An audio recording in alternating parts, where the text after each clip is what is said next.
Добро утро. Затворете ги прозорците, почитувани гледачи, намалете со проветрување на домовите, избегнувајте активности на отворено. Такви се препораките што ги даваат мерните станици во речиси сите поголеми градови во Македонија. Од утрово и Скопје граничните вредности на дозволени мерни количества на загаден воздух се веќе надминати. Ветерот од викендот си заврши работа, меѓутоа веќе имаме ново загадување.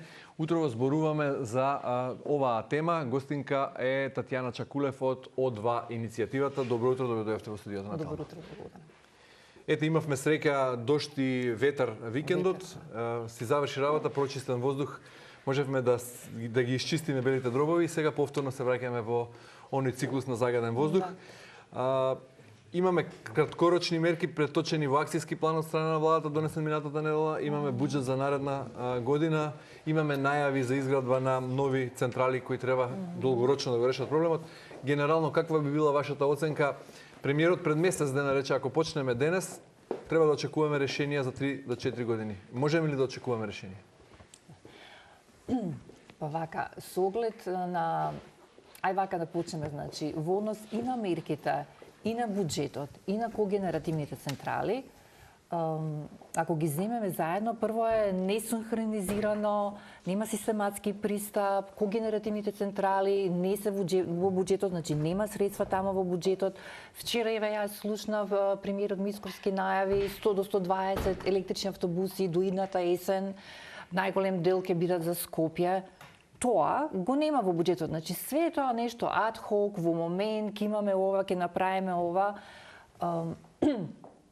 Истражувањата единствени кои ги имаме, тоа се, значи, низ цела година извршени мерења во Скопје во тек на 2021 година од лабораторијата во Штип при Универзитетот Гоце Делчев, Ампикон, професорот Мираковски. Тие се единствени валидни истражувања кои ги имаме за Скопје. Тие покажа дека во зимски месеци, која е најладно од 50 до 60%, се должи на согорување на дрва и дрвни производи. Што значи на грејење.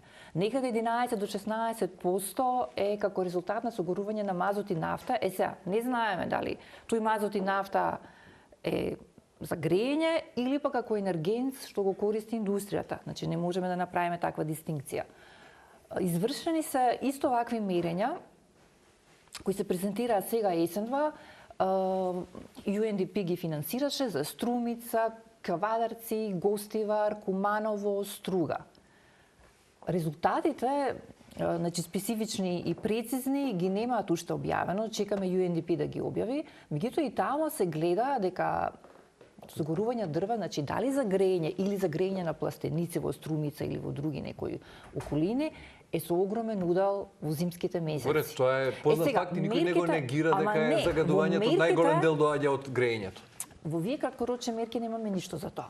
Како ги се намали загадувањето?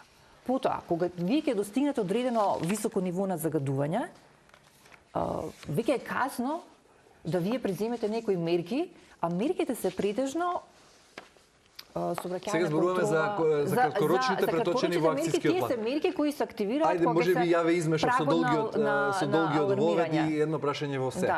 Ете, на 21 мислам беше минатата седмица, владата донесе акцијски план со краткорочни мерки против аерозагадувањето.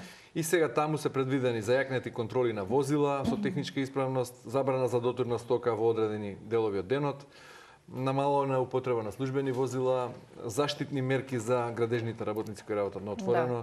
Работното време се прилагоди од 11 до 17. Сега зборувате за овие краткорочни. Тие краткорочни мерки нема да го намалат загадувањето. Особено што прво мерки се превземаат пред да се надминат тие вредности, односно мора да имате вие проекција, значи предикција во однос на климатските услови, да знаете, дали се очекува силен ветер или се очекува тишина, значи немање на ветер, што значи ќе го зголеми загадувањето. И врз основа на тие предикции вие треба да ги превземете мерките кои навистина ќе доведат до превенирање на такава загадување. Еве според О2 иницијатива, како една од најгласните еколошки организации кои се борат на полето на животната средина, Кои би биле според вас најадекватни краткорочни мерки во краткорочни мерки македонски не може применливи. Значи најприменлива мерка што е невозможно да се спроведе е вие да им субвенционирате на домакинствата да се греат во тој период на струја и да не се греат значи на дрва, на отпад, на не знам што све не се греат. Јавните институции што ќе им правите тие што се греат на мазут? Ништо. Ама тоа е невозможно да го спроведете. Значи, алармирањето, ние инсистираме на пониски... Краткорочни мерки се бесполезни? Нема потреба да се донесуваат? Реално се бесполезни. Реално. Значи, потребно да се делот што е за заштита значи, на ранливата популација, на работниците што работат надвор, тие се потребни. Но апсолутно. тоа не е против загадување, тоа е... Ама тоа е мерка за заштита, не е за намалување. Да.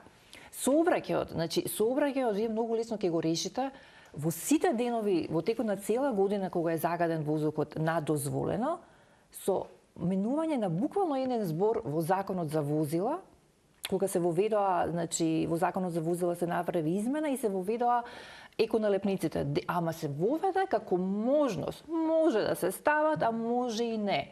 Ако вие го ставите тоа дека мора да се става, дека е задолжително. Тоа подразбира секое возило што секое се движи возило што е регистрирано. во промет? Што е регистрирано во Македонија. Со регистрацијата добива и таква апсолутно, налепница. значи да, си добива значи технички преглед, кога ќе се измерат емисиите, добива во однос на тоа какви се емисиите, си добива налепница, црвена, жолта, зелена.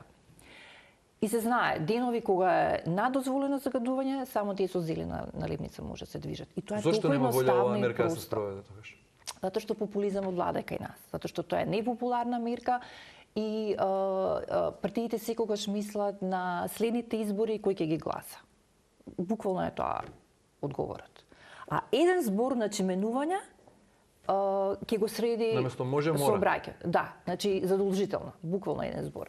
Тоа е во однос на сообраќајот. Во однос на еве да се вратам значи на долгорочните, ние се наслушавме, значи децени наназад зема време, не може така, чекајте толку години, волку години.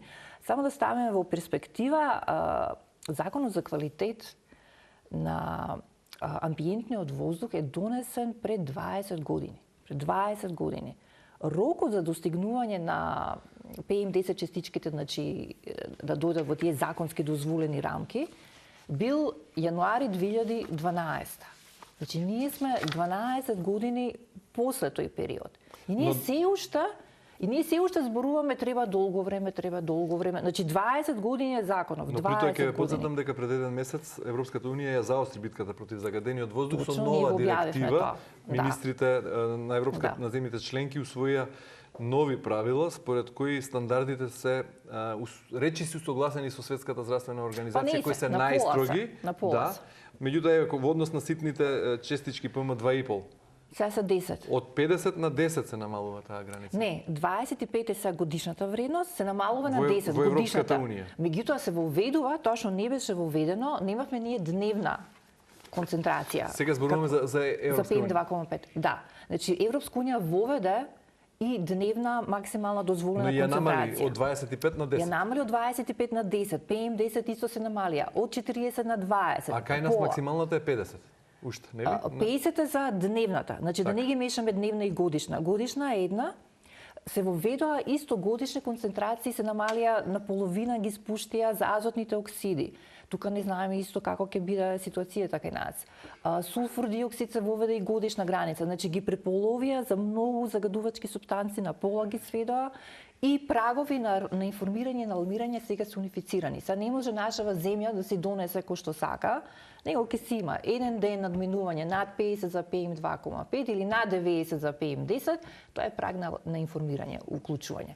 Праг за алармирање е исто, максимално 3 дена над овие граници, значи максимално 3 дена и се уклучува праг на алармирање. Во однос на онаа мерка што ја спомнавте за возилата, за налепниците, има ли некој таков пример од земја од опкружувањето, например, членка на Европската унија? Има во Солун, например, тоа се спроведува. На Има во локално ниво, Германија. како Солун, како... Солун како град, да. И Атина има, мислам, значи не како цела Грција. Имате зони, тоа се зони значи на ниска емисија, најчесто може и така и големите кај нас да се градови. применува само во поголемите градови. Може само да, не во цела Македонија, апсолутно. Значи тие градови што се каде што сообраќајот придонесува, значи во загадувањето, ќе ги примените тие мерки на ниво на град, на ниво на Скопје, на ниво било кој Ако град. доцниме 10 години, рековте, од 2012 Не, 20 години доучиме законот е, значи 20 со години. новите правила, новата регулатива на ЕУ, земјите членки имаат 2 години рок да си ги прилагодат националното законодавство, а до не, да го 2030-та транспонираат. треба Да ги достигнат тие. да ги достигнат тие Значи до вредности. 2030, дадено им е до ноември некаде 2026 овие сегашни вредности да ги достигнат до 2026 ноември, а до 2030, почетокот на 2030 да ги достигнат новите. И са новото што е во Тоа ќе значи директивата, за што нас ќе тоа? значи и за нас, новото во оваа директива е дека секоја земја задолжително мора да внесе, значи во нашите закони треба да транспонираме компензациони мерки, што значи ако државата не ги превзела на време сите тие наведени во законот рокови, мерки за да го доведе аерозагодувањето во тие граници, тогаш е должна, значи ако здравјето на граѓаните било оштетено, да исплати компензациони средства.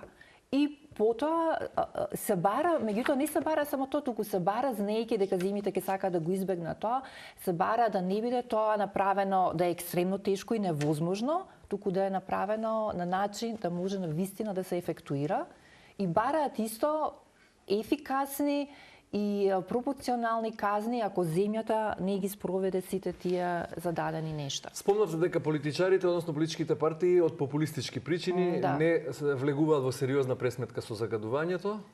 Тоа за собраќајот. Но кога се во опозиција, секогаш се многу гласни исто така критичари, кога се на власт велат за потребно е време, проблемите не се решаваат преку ноќ. Имате ли впечаток дека новата власт, после неколку месеци од мандатот, од почетокот, има сериозни намери да се зафати со тоа, или според буџетот што го испроектира за 2025-та, не гледате таква волја? Пораките се конфузни. Во најмала Америка се конфузни, затоа што во буџетот конкретни мерки за намалување на аерозагодувањето нема. Ние не ги најдовме. Побаравме, прашавме, добивме одговори, никој не ни кажа конкретно каде се, значи каде има пари за намалување. И она што го видовме нема. Меѓутоа, изјавите, таравари изјави, 10 болници ќе го сменат грењето. Да не се гледат на мазот. Мисковски вчера изјави 100 до 120 електрични автобуси до идната есен. Потоа најавија когенеративни централи. Меѓутоа, што значи когенеративни централи со тоа што домакинствата тогаш они би градале топловодни мрежи за домакинствата да се греат на газ. Овие ќе работат на газ, значи на таа топла вода. Меѓутоа, знаете ли вие што значи? 67% од вработените во оваа земја примаат плата подпросечна, меѓу минимална и просечна плата. Ние сме земја, сиромашна земја, значи сиромаштијата владе, енергетска сиромаштија владе. Тој што се грее на дрва, тоа се посиромашните слоеви. Тие нема никогаш да земат ни инвертер, нема се греат ни инвертер, затоа што нив тоа им е поскапо. И особено што струјата не се знае, постојано поскапува, не се знае колку ќе чини и они остануваат на грејење на дрва. Како вие ќе ги натерате тие луѓе? И да им платите се, што чини многу, затоа што тоа треба да се ископа, да ставите инсталации, да се става радиатори, тоа не е мала работа и тоа чини многу. Да претпоставиме дека сето тоа ќе се покрие, што е ужасно голем трошок, тие луѓе потоа ќе треба да ги платат сметките, значи секој месец ќе се сложат. Според вас кој е најадекватно решение во услови на енергетска сиромаштија и такви какви што се околностите? Ние имаме 52% според пописот од 2021, околу 52% од домакинствата во Македонија се греат на дрва, тоа е огромна бројка. Од нив во урбаните средини се околу 25%. Има, значи, мерка која е релативно ефтина. Прво, едната мерка е на тие на вистина најранливи категории, што се греат со гуми и со отпад, државата да субвенционира конкретно, значи дрва да им се доделат, ама суви дрва, и потоа да има инспекција за да се гледа дека не ги препродале тие дрва, туку дека на вистина ги користат, за да избегнеме најтоксичното загадување горење од гуми и такви работи од отпад. Втората мерка е субвенционирање на филтри. кај овие домакинства. Овие домакинства ќе останат најголем дел, ќе останат да се греат на дрва. Значи нереално ние да очекуваме дека тие ќе се греат на нешто друго. Да, тие што се малце подобро стоечки ќе преминат на инвертер, ќе преминат на можеби на топловодна мрежа ако се поруши некаде, ама тоа е релативно мал број. Другиот дел ќе остане. Значи филтрите се единствено решение кај овие домакинства. И постои таква, значи таква опција постои, ние имаме во земјава човек што ги прави тие филтри релативно се ефтини во однос на тие што се на западниот пазар, кои се многу поскапи, работат на струја и кои за наши услови се апсолутно неприфатливи. Во реакцијата првична кога го видовте предлог буџетот за 2025 рековте дека задоцнивте, односно не сте биле навреме информирани да интервенирате амандмански, бидејќи рокот за тоа истече. И дека до минатата година пратениците на ВМРО-ДПМН ги поддржувале вашите амандмани. Апсолутно, да. Оваа година не ве ни информираа на време. Не. Очекувате ли дека во текот на комисиските расправи ќе може преку пратениците од владеачкото мнозинство да бидат усвоени дел од вашите препораки? За единствена опција е таа, тоа е се она што се нарекува комисиски поднесени амандмани, тоа е на крај на буџетската расправа. Тоа значи дека мнозинството во комисијата, а тоа е мнозинството од владеачкото, значи владеачкото мнозинство, ќе се сложи дека да, ние ги прифаќаме овие амандмани и ќе ги предложиме, значи ќе ги усвоиме. Имате ли таква најава? Немаме таква најава. Имате комуникација? Имаме комуникација, меѓутоа немаме таква најава и ќе видиме, чекаме сега еве уште некој ден и ќе заврши расправата и ќе видиме што ќе се случи. Добро, имаме буџет рекорден до сега во историјата на независна Македонија. Имаме во таа смисла и рекордна сума во делот на заштита на животната средина во апсолутни бројки. Во апсолутни бројки, да. И како процент? Нешто над 100 милиони. Во процент пак недоволно 1,36. Највисок до сега, да се разберем. Доволно ли е тоа? Не е доволно во однос на тоа колку ние проблеми имаме во однос на загадување, значи загадени води непречистени се испуштаат во реки директно во езера. Нас не требаат околу 87 пречистителни станици. Нашата главна замерка од целокупниот буџет би требало да оди за заштита на животната средина за да бидеме пристојно незагадени, односно пристојно чисти. Мораме да бидеме ние и реални. Со оглед на тоа што, пак ќе кажам, ние сме сиромашна земја, социјална заштита, плати, сите тие нешта. Не можеме ние да бараме нека огромна сума како процент од буџетот. Меѓутоа здравјето нема цена и здравјето е најважно, веројатно. Да, меѓутоа околу 200, значи дупло поголема сума од оваа би требало. Вкупниот буџет би требало да оди за заштита ако на животната. Ако е оваа сима, да, околу ако е 1,36, значи да речеме еве дока 2,5. Значи ние би требало околу 2,5 да одиме. Меѓутоа на вистина заштита на животна. Во делот на заштита на животна. Различно е. Значи европски, знаете што, меѓутоа тие не се во ситуација како нас. Тие ги немаат овие проблеми. Ке нив е средено отпадот, средено е, значи во главно е средено аерозагадувањето. Ке нив аерозагадувањето не е овакви рамки. Значи тие го имаат нив главно со обраќајот. Е слично. Каде? Во Бугарија, например, во соседна Бугарија. Земја членка на Европската унија која исто така има сериозни проблеми со аерозагадувањето. Да. Колку е таму процентот? За Бугарија не знам. Знам дека Холандија е околу 1,5, 1,6 годишно, Грција го има истиот, Брисел исто знае, Малта да се високи. Меѓутоа имаме земји каде што не треба да се споредуваме. Затоа велам со соседите од EU страните, еве на пример Хрватска, колку е хрватскиот пресек. Хрватска исто знаела да има висок, меѓутоа сега некаде пак ќе кажам кога вложувале повеќе за да ги решат проблемите, имале поголеми проценти од буџетот, значи варира, не им е ист секоја година. Или Романија една, например, како и таа има сериозни проблеми со аерозагадувањето, големите градови? Не знам, значи за Романија и за Бугарија не знам каков е буџетот. Значи повторно ќе кажам, еве ние да кажеме овој буџет сега да беше. Ќе беше добро да беше навистина наменет за заштита на животна средина, главна канализација и водовод. Овие 103 милиони евра треба да веројатно очекувавте вие внатре да видите дека ќе се реализира она што го најави министерот Таравари, дека 10 болници во текот на 2025 ќе го заменат начинот на грејење од мазут, ќе се префрлат на нешто друго. Да, ќе има за тоа, дека ќе има за го нема во буџетот. На пример, видов дека 1,8 милиони евра се предвидени за гасификација во текот на наредната година. Да. Дали е тоа доволно за да се почне проектот за изградба на когенеративни централи? Ние не веруваме. Повторно ќе кажам, решавање на како што кажав претходно, апсолутно е неосновано да вие мислите дека решавањето на проблемот со загадување на домаќинства ќе го решите со когенеративни централи. Меѓутоа, во она што во ние апсолутно веруваме и се залагаме е индустријата која користи мазут, нафта, јаглен и што може да се заменат со газ, апсолутно да се направи тоа што побрзо. Меѓутоа, за да се направи тоа, целата индустрија во оваа држава мора да има пристап до газ. И затоа е кај нас, за нас битна таа, значи, гасификација конкретно за индустријата, највеќе за индустријата, а не за домакинството. Добро, велите, политичарите тактизираат со рейтингот, со изборите. Не живеат тие луѓе тука? Нивните деца не го дишат овој воздух? Живеат. Какви се објаснувањата? Еве, кога веројатно имате во неформални разговори, прашано некој од нив, кога се во опозиција велат едно, многу се позагрижени за загадениот воздух, кога се на власт велат треба време. Меѓутоа, тоа време одзема 3400 според прогнозите на Светската здравствена организација животи годишно во Македонија. На ниво на Европска унија 300.000 луѓе. Повеќе во Македонија. Значи, според нашата студија, мислам и студија на ОДИЕ што е извршена и направена околу 3800 годишно, 18% некаде од смртните случаи во земјава годишно се должат на аерозагадувањето. Меѓутоа, знаете што, тоа е некако неопипливо. Сите го знаат, го слушаат тоа, ама кога ќе умреш од мозочен удар, од срцев удар, од рак, ама никој не вика дека ти си умрел, дека тоа е последица од аерозагадувањето. Дали ме разбирате?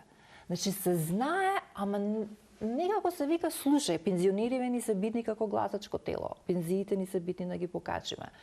Ова гласачко тело исто ни е битно. Ова мораме да го направиме за да Мислам, тие се математиките. Одење по жица, играње руски рулет, секој си игра со сопствениот живот или како? Не, едноставно ова останува на маргините. И да, они сакаат, јас не викам дека не сака, секоја власт сака. Например, претходната власт, СДСМ кога дојде на власт, они тргна, земаа некој залет и рекоа, еве ние, значи, направија посебна програма за намалување на аерозагадувањето како стратешки приоритет на владата, таа се укина за третата година веќе не постоеше.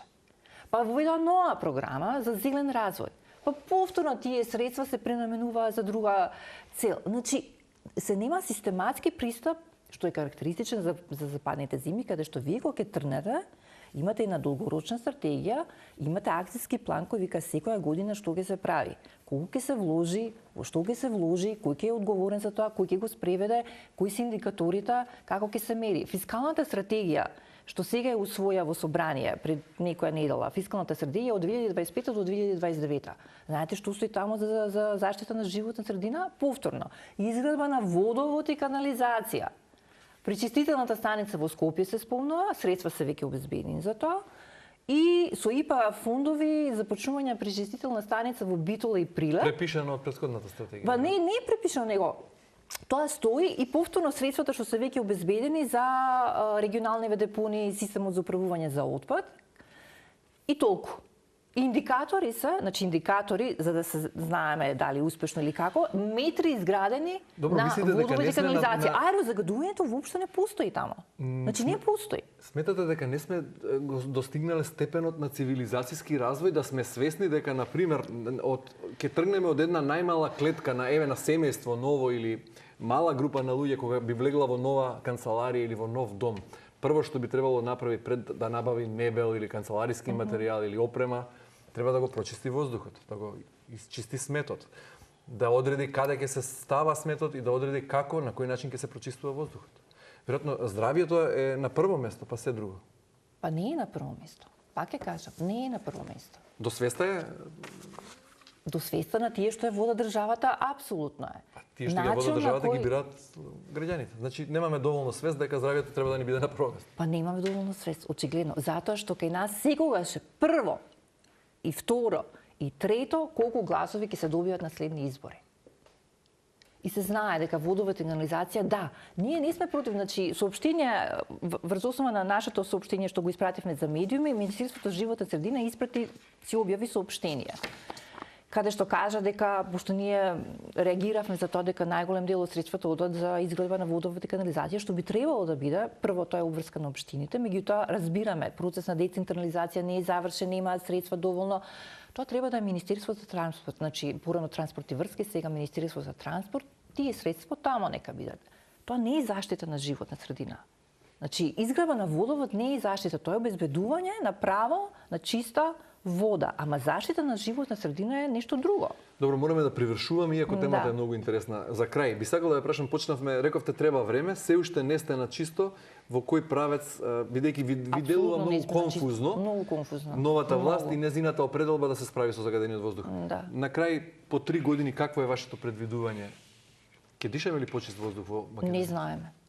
Ако се преземат соодветни мерки, ефикасни мерки, кои ќе дадат резултати за многу брзо време, тогаш во 3 години ќе дишаме. Постојат и такви решенија, значи, Постојат. ако има волја. И за домакинства, и за јавни институции, да, постојат, и за сообраќај. Татјана Чакулев од 2 иницијатива, ви благодарам за гостувањето во утринска Фала ви занател. на вас.